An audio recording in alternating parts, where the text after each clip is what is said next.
Recording studio Delhi.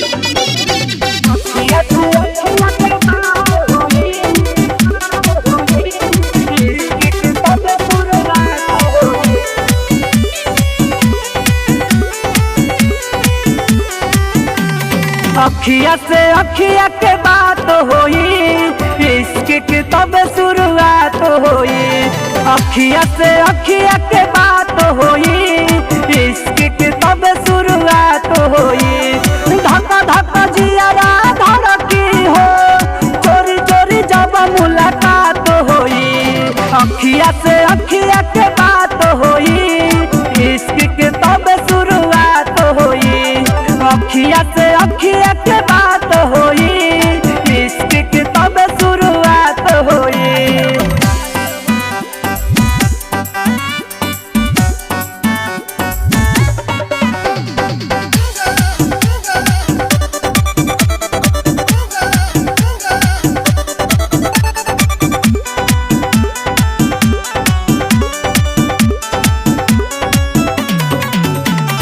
मिट जाई भूख और प्यास हो, गजब होई एहसास हो।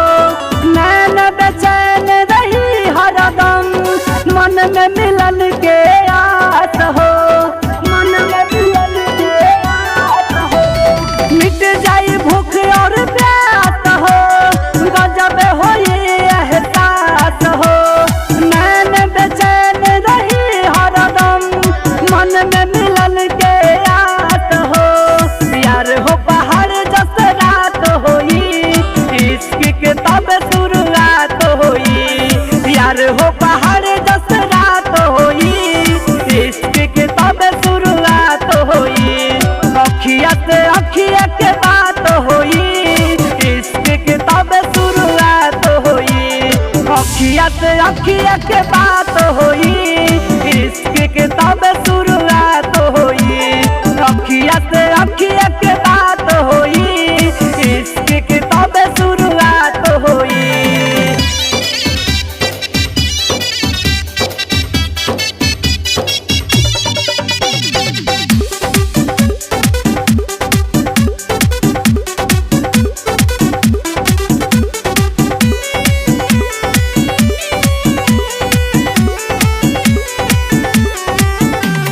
ऊंच नीच ना मानेला, जात कुजात न जानेला।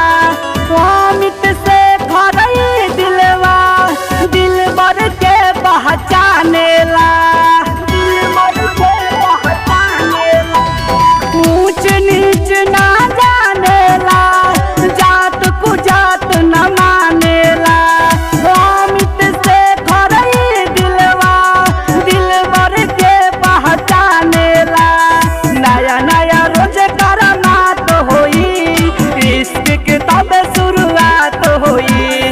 नया नया रोज करामात होई, इश्क के तब शुरुआत होई। अखिया से अखिया के बात होई, इश्क के तब शुरुआत होई। धक्का धक्का जियारा धड़की हो, चोरी चोरी जब मुलाकात होई। अखिया से अखिया के बात होई, इश्क के तब शुरुआत होई। अखिया से अखिया के बात होई, इश्क के तब शुरुआत होई। धक्का धक्का जियारा धड़की हो, चोरी चोरी जब मुलाकात होई। अखिया से अखिया के बात होई, इश्क के